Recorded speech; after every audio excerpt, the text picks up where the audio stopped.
रात के ठीक 12 बजे अरणी की नींद एक अजीब खुसखुसाहट से टूटी। परीक्षा देने आओ।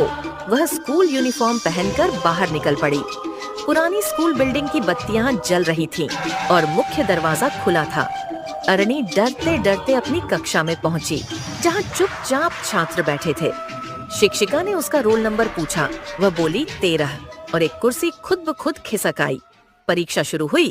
जब अरणी भागना चाही, दरवाजा बंद हो चुका था। शिक्षिका बोली, परीक्षा पूरी होने तक कोई नहीं जाएगा। अगली सुबह चौकीदार ने अरणी को बेहोश पाया। अगर आपको कहानी पसंद आई तो कृपया लाइक और सब्सक्राइब करें।